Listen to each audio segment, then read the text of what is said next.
Hello, everyone. Happy International Women's Day. On behalf of the entire Cargomatic team, I would just like to welcome you to our 2024 Women in Supply Chain Leadership Roundtable. We have an incredible lineup today featuring ladies who are truly making a mark in the supply chain industry. Lori Ann, Barbara, Paula, and Laura, thank you so much for joining us. We are thrilled to have you with us. For everyone in attendance, be sure to note that you'll be able to submit both your comments and your questions during the event.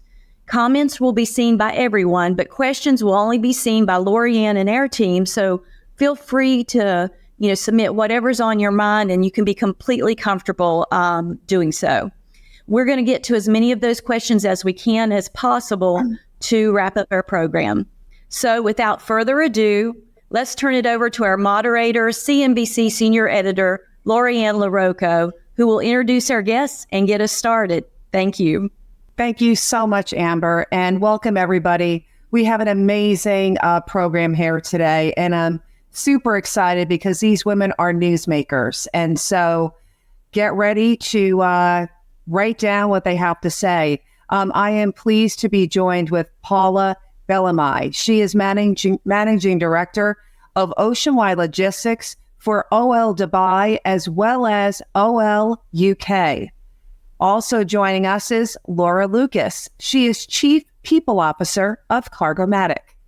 And finally, Barbara Melvin. She is President and CEO of the South Carolina Ports.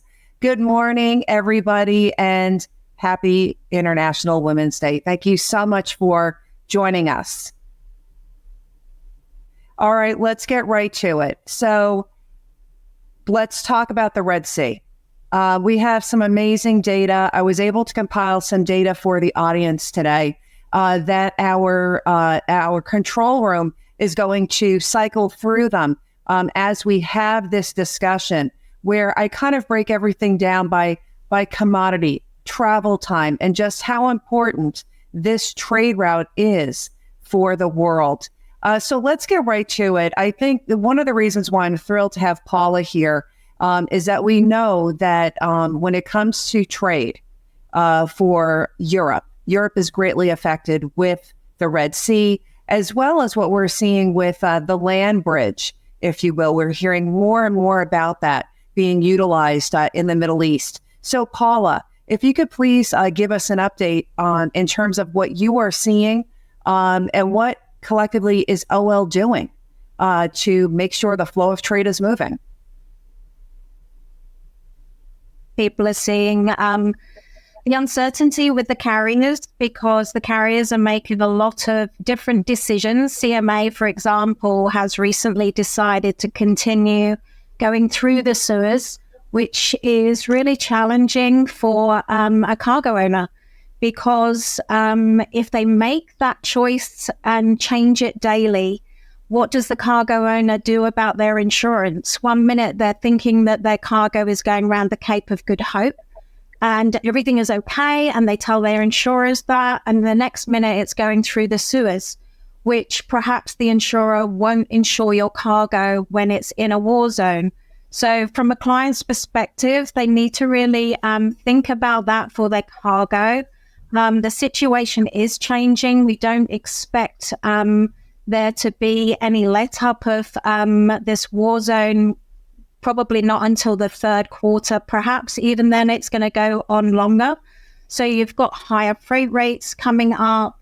You've got a lack of empty containers in the right place. You've got extra surcharges being implemented by carriers. So it's really important now to speak to any of your freight forwarder that you have a really good relationship with, because they're going to be speaking to the carriers every day to find out what's going on. And literally, like I've just said, even if you've loaded your cargo, just be very aware that the carriers can change the routing even before it's sailed. Your cargo could be loaded. So really a good relationship with your insurance company and a full understanding that if it does change, that you are still insured. What about the land bridge? I've spoken with your colleague here in the United States, Alan Baer, who's the CEO of OL USA.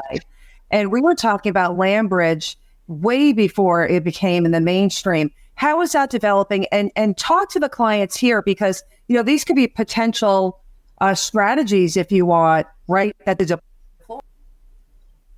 Yeah, it's another opportunity. So, I mean, if you're bringing eastbound from the USA, then you're going to go into Saudi, and it's going to take you by land across to the United Arab Emirates, so Dubai. It's definitely a good opportunity. It appears that it's going to be starting very soon. I haven't had any dates on that, but it's a definite opportunity to be looking into now. I mean, cargo owners really need to understand that they need to be more proactive with their ordering of their goods and their moving of their goods, because this can take a few days to go across land versus the uncertainty of waiting in queue on a vessel. So it is an opportunity. It's still not live just yet, but certainly that's something that we're looking to utilize for our clients. Let's shift over here port side to Barbara with the South Carolina. Barbara, as we all know, we've been living this, right? It's just like COVID, right? Things are fluid, things move back and forth. Talk to us about, you're a leader at the port. It's about communication. Talk about, from that standpoint, the communication process, how you guys assess the situation, and how you're kind of being nimble, right? And moving forward as we have these yings and yangs, if you will, with the Red Sea and the diversions. Well, thank you for the opportunity to comment on this. I think that certainty, when the ocean carriers decided that they would go ahead and move around the Cape, that really gave a better idea to ports about when to expect vessels. So the one thing in this industry that you can't make up is time. And so when you're expecting weekly services and you have a delay of 14 days in your transit time, you have a realization that your export cargo may be challenged. So you communicate with your exporters that are moving through your port that it's okay. We know you couldn't figure out what the receiving window for those exports onto terminal would be. So you have to have this flexibility to allow your exporters and the expectation for your importers of when the cargo is going to be there. So you're correct. Communication is key. Data sharing is key. And then the certainty and decision-making by the ocean carrier, again, echoing what Paula was sharing, not just from an insurance perspective, but from a true inventory and expectation perspective. Let's, to keep on with that communication theme, let's go over to Laura. Laura, you're the Chief People Officer for Cargomatic. And, you're more about that streamlining, if you will, right, with the people. Talk about the importance of the people that need to be involved within your people supply chain, right? To effectively communicate what Cargomatic is doing to ensure that certainty. Because you and I both know it's what you communicate. You can only control what you can, right? You can control what you're saying. Laura? People standpoint. We might be having, there we are. Hi, Laura. So what can you tell us in terms of that standpoint? Yeah, absolutely. So for us, from a people standpoint, in this ambiguous environment, we have doubled down on our learning and development with employees. So in a post-COVID world, we had more digital learning opportunities, but now, since September of 2023, we've invested in in-person intensive boot camps with all of our employees to make sure that they are understanding deep problem solving, how this industry works, so that they're able to react real time on the line with our carriers and customers and provide that communication and that confidence about what they are receiving, partnering with Cargomatic. In terms of being nimble and the messaging, can you kind of go into that in terms of the thought process? Because, you want to be fast, but we have, like at CNBC, we rather be accurate and right than be first and wrong. So go through that message in terms of how you make sure. Yep, spot on. So with our service level agreements, we make sure that we're acknowledging in those windows and keeping that communication coming. And it might be, I'll get back to you with an update. And so for us, it's about building that trust, that partnership, and that loyalty, knowing that, to your point, we don't want to say anything incorrect, but we want to make sure that they see us as that trusted advisor and as that partner. Okay, let's move over to another headwind that we're facing, and I've been writing about extensively, and that's the Panama Canal. Barbara, how are things going with in South Carolina as it relates to, the drought restrictions with Panama? And if you had any opportunity to speak with Dr. Vasquez, who's the head of the Panama Canal Authority. Well, certainly we have not spoken directly, but we are in constant receipt of their communications. Speaking of, they're doing a very good job making sure that their partners understand the challenges that they're facing. They've actually been able to add back transits of late. And now they're going through an evaluation of what exactly the expectation for a new depth might be and for how long. So, we are aware of their continued planning and engineering efforts to deal with the issue. And I do think, given the ingenuity that the Panama Canal implemented as they expanded into their new locks, that they will be able to address the issue. But certainly climate is changing. And when you rely on a certain amount of rain to be successful and to provide a certain depth, then you could face challenges that you can't overcome. But again, it's critical for the ocean carriers to understand the loading depth before transiting the Panama Canal so that they don't face issues that cannot be overcome. It's all about having enough time to plan. Yeah, most definitely. And I just recently interviewed Maersk, who was talking about the implementation of their land bridge, as you know, when it comes to their products from Australia going like yours. And it's amazing in terms of looking at the strategies. For you, when it comes to the customers, right, that have their product coming into the port of South Carolina, what are you guys doing in terms of that expediting that box, right, the coveted box? Because the box now is delayed, not because of the port, but because of the canal, right? The container ships are waiting. What kind of efforts and communication and leadership are you doing to deploy to make sure that those boxes get out as fast as they can possibly come out? Well, the good news in South Carolina is that we cut our teeth on just-in-time manufacturing. We are a port that has supported the automotive industry for years. So when other crises arise, including COVID, the first thing that you can't do as a part of a supply chain is point fingers. So it doesn't really matter who's to blame and where you are. You must step back and say, how do we contribute positively to the situation and not spend any moment of time figuring out who to blame? So we do things here like extend our gate hours, have longer hours on Sunday available for our motor carriers. We implemented a chassis pool that put new equipment into the market when things were challenged. Again, when you have delays in ship arrivals, your export boxes are sitting on something. And so that chassis then is not available for an import move. So in general, you have to have enough terminal space, enough equipment, enough trained people, and an attitude that we're going to contribute positively and not just look at the bottom line to keep the supply chain moving. And I think that's critical for all of our importers and exporters. And I think that our importers will deploy a strategy that allows for them to receive goods in the manner that addresses some of this time that they're going to lose, whether transiting the Panama Canal or the Suez Canal, so that they're not caught in an inventory issue kind of as they were during COVID or after COVID. So not enough supply or too much supply. So I think we've all learned how to plan better and plan differently to make our supply chains fluid. Most definitely. One of the things when you were talking about the chassis, right? Heaven knows I covered more about the chassis being long-term storage, right, for COVID than I wanted to. I did speak with the CEO of Track Intermodal just 2 days ago at TPM.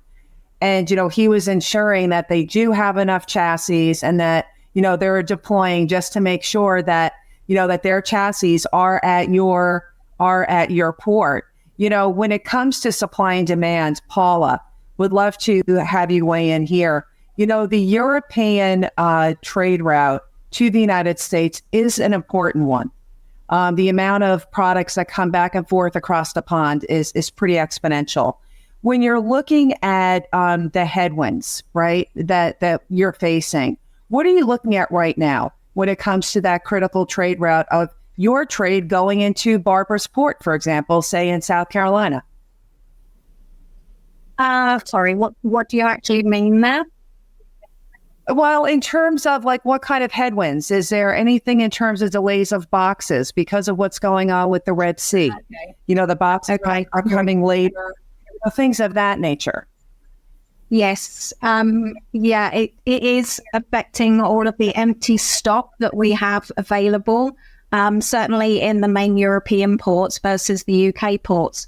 So that's one of the major issues that we're having at the moment. And apart from that, there's blank sailings. Blank sailings are coming back on again that we're stuck with because of basically the Red Sea issues. It is creating a lot of a messy side of the shipping industry. It's not something that's very standard now, and we can say to a client, here's the vessel schedule and it's going to continue as it always has. It's not like that at the moment. So the communication, like Barbara was saying, is absolutely key now with any of your suppliers and the carriers because it's changing very, very quickly. So yeah, it's a very difficult industry to be in at the moment, but makes it for a very interesting industry. Most definitely. One of the big trends that I saw at TPM was we are in contract season. And, I spoke with Peter Sand of Zenata, and, Pila told me they're advising clients, when you're looking at that spread rate, right, between spot price and contract, right, long term, it's the widest since it's been since 2019. People are waiting longer to ink that deal. When you're looking at contract season right now, what are the factors that you're factoring in to make sure that you get the best rate for your client? Contract season doesn't really happen like it does in America over here in the UK. European may be a little bit different, but the spot rate is everything at the moment. The contracts are not what they were. I'm sure it will come round again, but at the moment, spot rates is definitely the only way you can get the rates that the clients are looking for. Because again, the carriers they're dealing with something they haven't had to deal with for a long time. So it's much easier to be able to speak to them within the same week where you've got the cargo ready to be able to get the best price for the client. And of course, if the client is having to do things earlier than they've done before, they need an even better rate because they're unsure of their cargo, or perhaps they're buying more stock than they normally would. So the rate is really very, very important. And the carriers, they will work with us as much as they possibly can, but the contract rate isn't something that we all are relying on right now. Okay, great. Let's go to, if the control room can go to slide number 11. I want to put this up. I actually worked with, some of my sources over at Gartner for the latest stats, if you will, on women in the logistics supply chain. And, we've got some really great things. And Laura, I want to go with you first in terms of, we are seeing more women breaking the logistics glass ceiling. Look at these numbers. It's a 5% jump in the VP suite. 41% of the total supply chain workforce is women, but only 31% is of the frontline roles, right? So there is room for improvement. But then again, when you look at the pay gap and things of that nature, we do have a little bit of a way to go. In terms of the people, talk about the people aspect in terms of why diversity matters. And from your perspective, right, we all matter. We all have strengths that we can play on. What do you look for in terms of, putting together that winning team, and why women offer such a unique perspective, if you will, into the world of logistics? Yeah. So why women matter, I could talk for hours and hours about it. But number one is about that diverse viewpoint. It brings in the multitude of perspectives, and that's how innovation happens. That's how the new occurs. And in this supply chain environment that we're in, where the future isn't written, you need to constantly be thinking about what's next? How do we think differently? And for us, it's great to see all of the progress that's been made, but for us, the work is far from being over. And so there's two things that we believe in incredibly deeply. Number one is early careers. So we want people, and when they're in high school, when they're in college, to learn about the vast opportunities that are available in supply chain and logistics. And then that allows people to join, to have experiences, to develop internally and figure out what's right for them. There are so many paths to take. And then number two is diversity, equity, inclusion, and belonging. So a lot of words, but what it really means is being able to bring your whole self to work. And that means that you're able to come in and feel that you can give your best, contribute. And the research shows that that leads to better satisfaction and better outcomes. And that allows everyone to perform better. And to come full circle, you have those innovative ideas that allows your company, your customers, your clients and carriers to move the needle and win in this very, very dynamic market. Yeah, most definitely. When you look at the data here in the United States, right, in slide 12, if we can get that up, just so we could kind of show the audience here.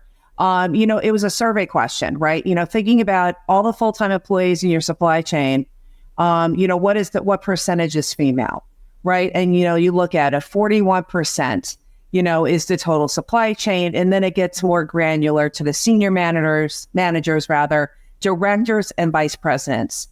You do see the trajectory of the upswing, which is wonderful. What more does this tell you, right, in terms of the room for growth and things of that nature, Laura? There is so much room for growth. And what this says is that the future is for us to write. And it means that we've got to develop on-the-job training. So yes, you can have formal training opportunities, and we have Cargomatic University, but nothing replicates those on-the-job experiences. And so saying yes to a new project experience, it's only going to build your toolbox of what you can contribute. And so for us, it's about raising your hand, always saying yes. And we believe deeply in internal transfers, allowing people that are successful in one role to then take those skills and replicate them in another role. And so there is so much to do when it comes to allowing the great people, if you hire for key attributes like problem solving, curiosity, flexibility, agility, then we can allow people internally to learn what they need within that craft or that discipline. And so that foundational hiring is what's going to allow that trajectory to continue. Most definitely. Now let's head across the pond, because I know culturally things are a little bit different, Paula. And I'm so thrilled that you're here. Because, Paula, you for those that don't know, you also opened up like the OL Dubai. And so, you have your fingerprints all over UK and all over Dubai. I would love to get, your insights into the workforce there and where they are and where they need to go. Paula? It's really interesting to look at the Middle East and then look at the UK, because anybody that knows my story or has asked me, they always say, how is it working in the Middle East in logistics? It's very male-dominated industry. But actually to work in the Middle East was easier than it is to work as a woman in the UK. So in the UK, there's only like 13.6% of British businesses are run by women. So it's really poor compared to Dubai, where I believe it's now up to 35%. So they're working hard in the Middle East to give the women the support and give the government support. And because it's very much a kind of black and white place to live, the rules and regulations are there to be followed. It seems to be easier to follow them, whereas in the UK, everything is able to be debated and argued. So the cultural divide does make a big, big difference. Thankfully, in our company, in OL, you can see the stats on the screen here that we actually are an organization where we do promote women, but it's not just about women, it's about the best person for the job, as it should be in any country or any organization. But the Middle East is certainly a land of opportunity. It's very misunderstood by a lot of people. And the UK has its challenges. I was on a talk this morning with the Institute of Exporters, and we are very aware that there is a challenge for women not finding their voice and not being heard, especially in the logistics industry in the UK, because it is still traditionally a male environment and women are challenged by that. But we're doing our best to change it, and it's something that I'm really passionate about. So I do my utmost to speak to women and certainly youngsters and try to get them into the industry, because it's a very interesting and diverse industry. Well, you have that. I don't know if it's officially a nonprofit or not, but you do have an organization where, women in the logistics industry do get together, and it is about empowerment. What kind of strategies do you try to encourage women who are going into the field? And particularly in Europe, faced with these cultural headwinds, so to speak? I think it is. I mean, the mentorship is a very traditional way of speaking to women, but it's a very effective way as well. And also, if you're a more successful woman like myself, to get out there and tell your story, because people do want to hear how you did it. That perhaps you weren't anything special, a little bit like me, not too many qualifications, and worked my way up from the bottom. So I think it's trying to reach out to these ladies. And so networking is a massive thing that I did in the Middle East, and I still continue to do in the UK. And this style of speaking to people on the computer as well, if you're not able to get to some functions, is very much about a traditional conversation. People need people, and people buy from people, and we know that. So we need to continue to try to mentor, especially the younger generation, to help them understand that this industry is pretty exciting and there's lots of places you can go, and we hope to encourage them to go upwards. Most definitely. And, trade takes people. So, amen to that. Barbara, yes. I want to ask you a question. We actually have a thoughtful question in the chat coming from a worker. Not your port, but somewhere else. And it's more about, what advice do you have for women in their supply chain careers? What advice can you give to the next generation of female leaders in the supply chain? First of all, there's no substitute for energy. And any company is just craving employees with energy. We can train you in skills, but we cannot change your inner self. So if you're full of energy and you want opportunities and you're willing to take intelligent risks and be decisive, people want you as a part of their team. And so I would say shy away from no opportunity that, even if it doesn't make sense to you at the time, somebody else might be seeing something in you that you don't yet see in yourself. Take those intelligent risks and be decisive. Don't let the fear of failure stop you from doing something that might be a career changer. There's in our company, our culture, there is no disincentive that exists for failure. What we don't like is someone who's indecisive or won't move a project forward. So you have to create that culture where a mistake is almost celebrated as much as a victory, just because you took the opportunity to do something. And I think make sure that you collaborate as well. And, you know, I agree with Paula.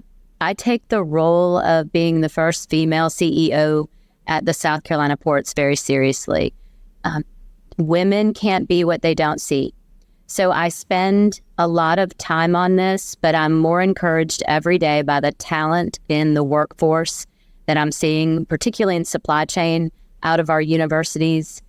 These folks, men and women, are so bright and so ready to bring solutions to a field that really hasn't changed a lot in the last, say 50 years. And I look forward to what they're going to bring. And we make sure we surround ourselves with that. And then just to also follow on something that was said earlier, we love to promote from within, which particularly for our frontline managers, but we didn't have women. So we're further behind it from that perspective. We're doing relatively well, similar to your stats, as you get to manager and above, even to our C-suite, but we've got to grow the workforce so they can then grow within our organization of women. So grow the number of women who start as operators, who start in our solution center, who start as mechanics, and then allow them to grow so that they can be leaders of their peers as they move through their career. So I think that's really important too. It most definitely is. And and also it's like when you create that culture, when you foster that type of environment, right, where you're empowering, right, that helps also encourage being nimble. When you are looking to surround yourself with nimble people, what are the key qualities that you have seen within your own leaders in your own organization? I think really people that take that initiative to step beyond their comfort zone. They volunteer to help when a big issue is coming about, whether that's the delivery of an infrastructure project or the passage of a piece of legislation that benefits the supply chain business. I think really, we look for people who take those intelligent risks, who are decisive, who are adaptable.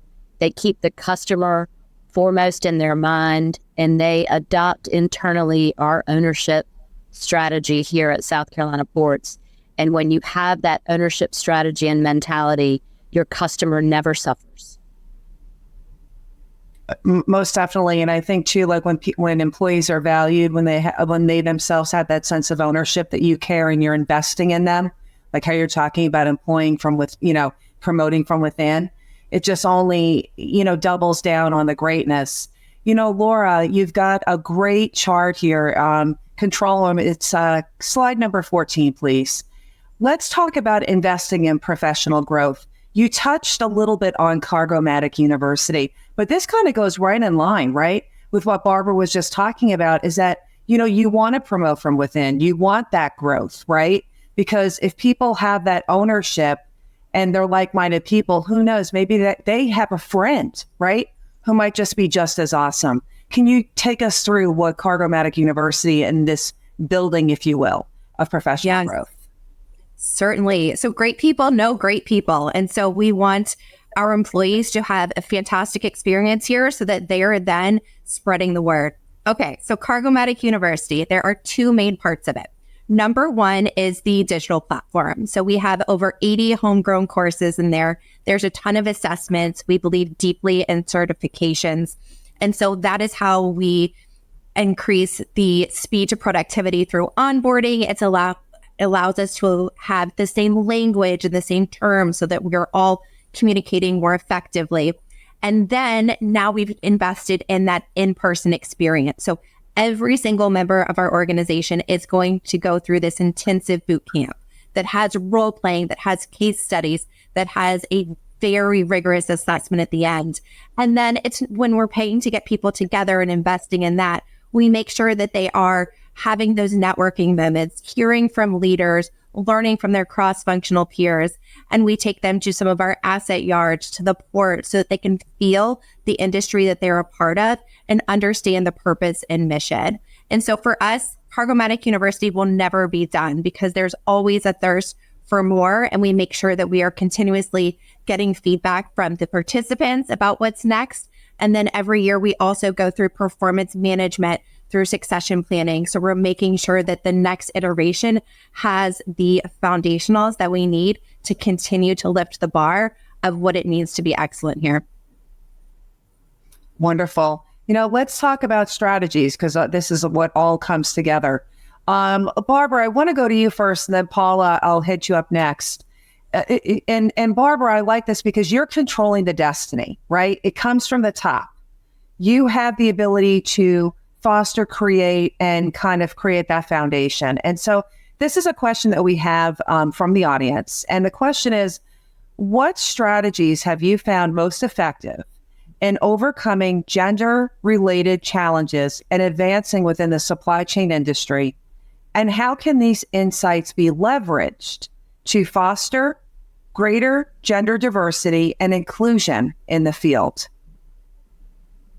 So I'm probably going to answer this in a way that you might not expect. Don't lead with gender. Lead with being the most productive, informed, responsible, and valued employee that you can be. And that may end up being a woman in that job. It may end up being a man, but it is really all about your performance and your attitude and the value that you bring to the team. So to succeed in your career, lead with your value, with your energy, with your skill sets, and don't focus on something that you might think will, create a disadvantage for you, because I have not experienced in my career that being a woman has been a disadvantage. So just be the most valuable person you can be, and you're going to be successful. It's something that I tell my kids, be so awesome that they can't ignore you. And it's something that I bring to the table every day at CNBC. You may not be recognized today, but keep on plugging along and being the best you can be. And eventually you will get, where, you deserve to be. Paula, from your perspective, what are some strategies that you would suggest? I do agree with Barbara. I mean, it's like we said earlier, it's the best person for the job. And basically what you were just saying, Lori, be remembered. When somebody comes in for an interview, you take 3 or 4 seconds to judge what that person is like. And if you've interviewed a lot of people like I have, generally my gut instinct is totally right. But the first thing is to see how they present themselves. And it can be their outfit, but can also be their mannerisms. So confidence is a massive thing. And yes, okay, perhaps some people can be overconfident and considered a little bit cocky, but it's something that's going to allow you to see them. If you've got an interview, you haven't got long, so you need to impress. And then once you've been employed, keep giving ideas. There's no stupid idea in our industry. Just keep giving your ideas and something will start to stick, and perhaps you'll start to learn more in different ways, and then your ideas will adapt. But just keep being you, and generally you get taken up on that, and you might be put into a different department to what you applied for in the beginning. But it's a way of endearing yourself to your colleagues and becoming another family, really, because if you get along with everybody and you get along with your boss and you give ideas, you're going to be a great employee. Most definitely. Now, I want to lead to, we've got a great slide here, folks. It's, by the way, slide 16 for our control room. It's taking your career to the next level. And one of the quotes that was inspiration, and I absolutely love it, and it really falls right in line with what Barbara said earlier about mistakes, right? I never lose. This is from Nelson Mandela. I never lose. I either win or I learn. And honestly, I really kind of embrace that because mistakes are sometimes just as valuable, right, as with the win. Let's start with Laura first. Laura, in terms of taking your career to the next level, what are some key pieces of advice for the audience here? Yeah. So number one is leading with excellence. So make yourself valuable, always have a point of view. What does it mean to have a point of view? It could be everything from reading the news, knowing what's going on in your organization, forming relationships. It also is participating. And as basic as it is, it's raising your hand maybe first in a meeting, depending on where you are in a career, so that you are contributing and adding value. So that's number one. Number two is having those experiences. So doing cross-functional projects, doing something that's maybe outside of your job description, that's going to give you exposure. You might love it, you might not, but you're going to know and learn. And over time, that will allow you to refine your career and contribute to the points of view that you're able to bring to your organization as things grow and develop. So those are a couple that no matter where you are, you can always take advantage of. Barbara, what are some pieces of your advice? I think I've got one simple thing that I would share is learn how to take bad news. Because if you react the same way to something that is minute or irrelevant as you do to losing a large piece of business, people will stop talking to you. They'll stop collaborating with you. And that is a death nail to advancing your career. So I would say in any level of your job, learn how to take bad news so that you can address issues with your team before it's too late. And then you really foster that collaborative, open environment. Yeah, there's a saying, like I've met a lot of people in maritime, and they'll say, the ship's fine. And you look behind them and the ship's on fire. Or people just dismiss it. It's unreal. It's different people making the same mistakes from what I've seen through my years in reporting this. Paula, what kind of pieces of advice do you have? For me, it's believe in yourself. So many meetings I used to go to, boardroom meetings, and I would sit there thinking about something I wanted to say, but I didn't believe that I was right, or else I was so far out there, I was a bit scared to say it. So if you've got that inner voice in your head and you think it's a suitable time to say an idea, say it. What's the worst that's going to happen? Somebody's going to go, no, I don't actually agree with you. Or when I started voicing my opinion, I realized people were agreeing with me and I had something really good to contribute. So it comes back to inner confidence, I think. And that's one thing that really sits with a lot of women, is that lack of confidence that they have. So just go for it and say it, because nothing bad will happen. Somebody just won't agree with you. That's all. Yeah, I mean, it's taking the opportunity, diving in, right? Saying yes to that opportunity, and believing in yourself, right? To have the courage to speak your mind. It's do you have an example that you can give? Probably only when I was in a meeting with Alan Bear, and Alan Bear used to host a lot of these meetings for us as our teams, and the teams were getting bigger and bigger, and I was the only British person in the room. There were lots of Americans, and you American guys, you can talk. I mean, us Brits, we're a lot more reserved than you guys. So I felt that I shouldn't say anything, and each time he would say the answer to a question, I thought I knew that. I knew what he was going to say, but I didn't want to say things because I just didn't want to be looked at. I didn't want everybody to turn around and look at me. And that was the younger Paula. That was in my early years of understanding how it was to climb the ladder and to realize to myself that I actually knew the answers to a lot of things. So I probably held myself back for quite a few years because of lack of confidence, not because of lack of knowledge.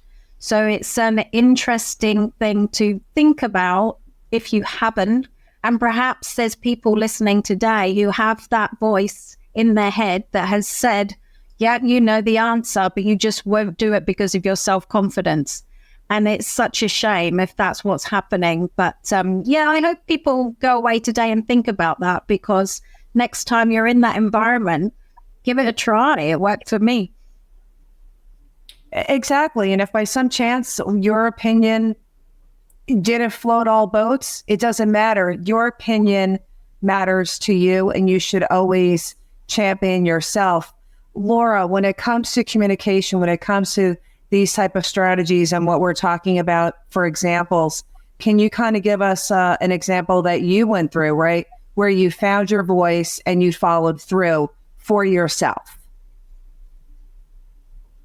The thing for me is that I need to form ideas in advance. So not everyone likes to speak on the spot. So some people, me earlier in my career, I would take notes ahead of time, so I was ready to participate. So you're building up that confidence because you're prepared.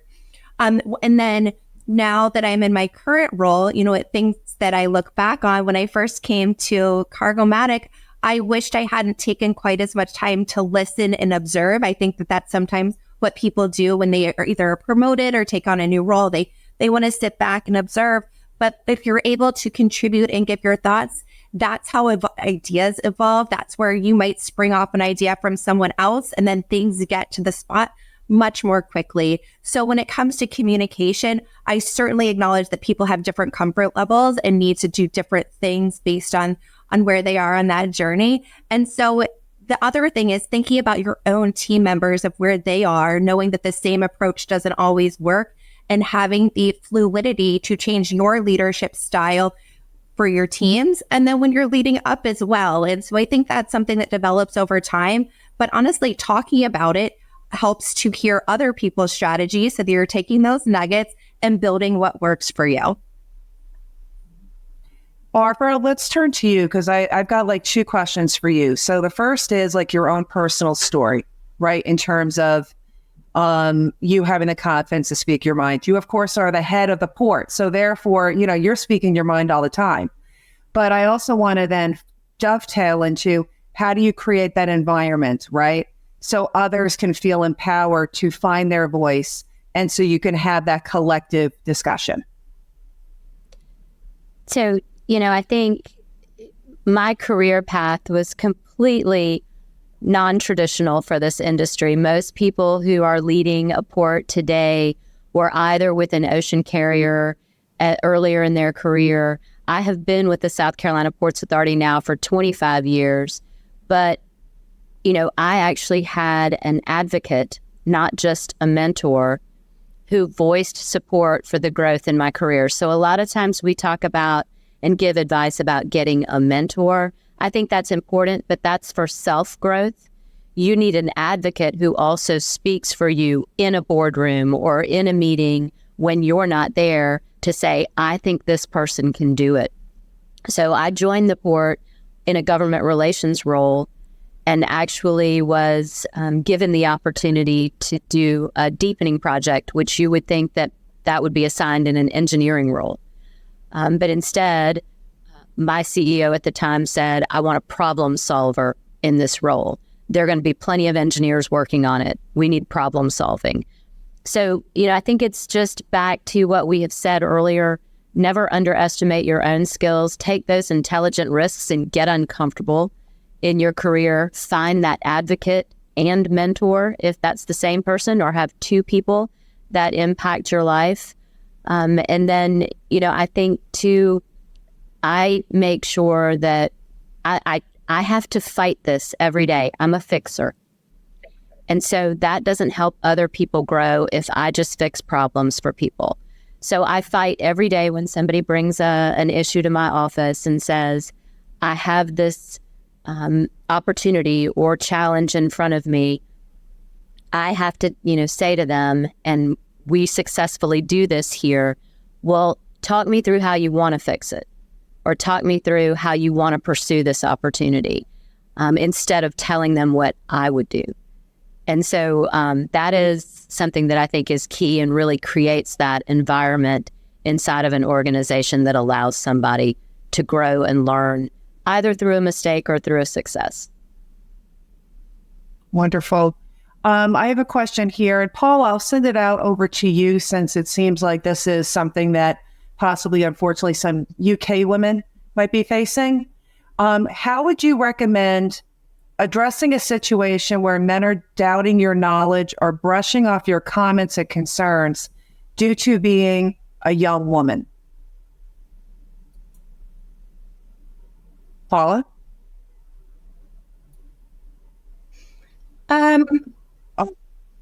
Probably not. You can't be challenged by the fact that they're male versus female. You have to possibly think of them as a friend, and that you would also share your own, because I think women are challenged by men because men usually talk very well and will put you on the spot and maybe make you feel smaller. So you're going to have to dig deep on that particular one, because I think we've all been there. I'm trying to think of an instance where I've also been there and you feel somewhat belittled sometimes if somebody can talk and knock you down a peg or two. So yeah, you're going to have to dig deep to understand what you're talking about and actually really talk with knowledge about the subject, and be sure of your subject. Because if you are challenged, perhaps you might have to go away and think about it, because like we've said in this discussion already, we do like to think about things before we actually answer the question. So perhaps in that particular instance, you need to go away and address the subject, or if you are confident, just actually speak with knowledge and speak with enthusiasm, because it's something that I think a lot of women have had to deal with if you are challenged by a man. So, I mean, maybe you have as well, Lori, I don't know, but it's not an easy thing. It certainly isn't. No one likes to be marginalized because of who they are, which is unfortunate. Laura, in terms of strategies, right? In terms of knocking down barriers, right? Opening doors. What are some key things that you would suggest, right, when it comes to women of all ages or men to really foster that leadership, right, in terms of knocking down the barriers? Yeah. For knocking down the barriers, I think there's a couple things. Number one is forming relationships across all levels so that you have allies, you have sponsors, and you can call someone when you're in a tricky situation that's not often through the formal organization chart. So I think those relationships and partnerships are paramount to allow you to be successful. And then number two is doing exceptional work. So it is doing work, maybe people stop at the 80% line, getting it to that finish line, caring the most about that work product, because that's going to allow you to stand out. And really, you're able to stand out when you're able to bring in those viewpoints through the relationships, through the experiences and learnings that you've had. So those are a couple that will allow you to have an incredible career. Wonderful. Barbara, I wanted to ask you this, and I don't know if this is something that you're doing or that you guys are thinking about. It's from another question, and the question I just asked Laura was similar, by the way, from an audience member. Someone from over in Hamptons Roads, Virginia, they are leading a Women in Skilled Careers class. Many opportunities are in apprenticeships and working towards on-the-job training. Any programs for women that you know of or you're championing? Like, what is out there? And what are you hoping possibly maybe to even foster at your own port? Well, we're very lucky here in South Carolina. There are tremendous opportunities that exist through our universities throughout the Southeast. Really, they highlight women in supply chain, We have our local International Longshoremen's Association who have been working very diligently to attract women into the skills and jobs that they perform. We are working to grow the number of drivers around in and around our port, whether they would drive long haul or drive dray. I give of my time here to make sure that women see that you can be successful. But I think something that we haven't talked about, which takes leadership beyond any of us on this call, is how do we create different benefits that encourage women to come into the workforce and then specifically into our workforce. So there's a robust conversation going on in South Carolina about making childcare a better benefit offered. So I think that that's something that we have discussed here at the South Carolina ports about how could we help tackle some kind of different benefits that will allow more people to come into the workforce, because anytime you bring more people, you bring more diverse ideas.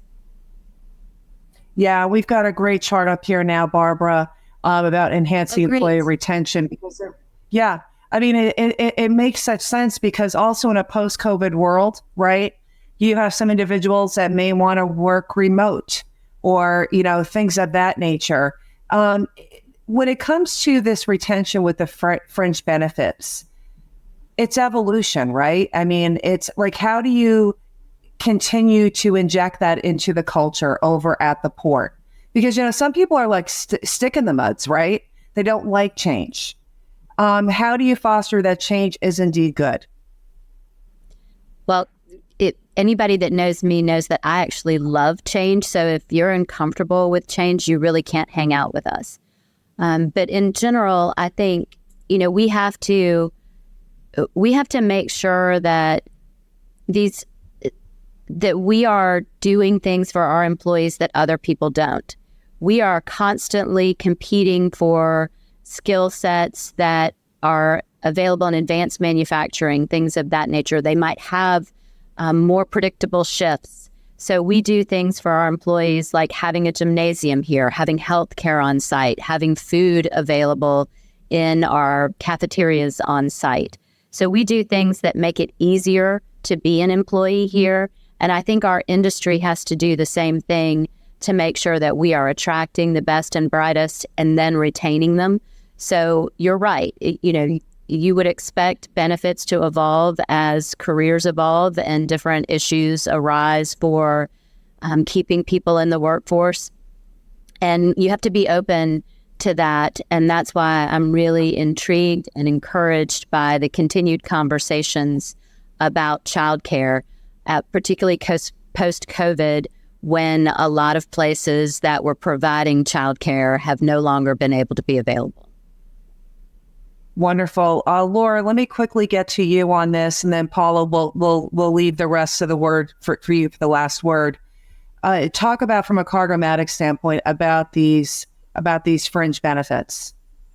Yeah, certainly. We have a partnership with the lifestyle benefits platform that allows us to meet you wherever you are in your life cycle. So you might be a new parent, so benefits are around introducing that new loved one to your life. You might have just been an early careers person, so there are benefits, excuse me, getting over a cold, that are around repaying your student loans. Maybe you're an adventurer. And so instead of developing all of these one-off programs, this is incredibly inclusive and allows the program to grow as our employees change through life stages. Wonderful. And last word, Paula? Post-COVID, it's really been the working from home has changed everything, especially in the States. It's 95% of our workforce in the States are working from home. In the UK, we work from home. In Dubai, we're in the office. And then in the Philippines, we have a hybrid situation going on. So for us, it's been about looking to each individual. What was their commute into work all about? What did they need from their environment? How did they want to work moving forward? And we actually spoke to everybody. And for America, certainly everybody is very happy to be at home.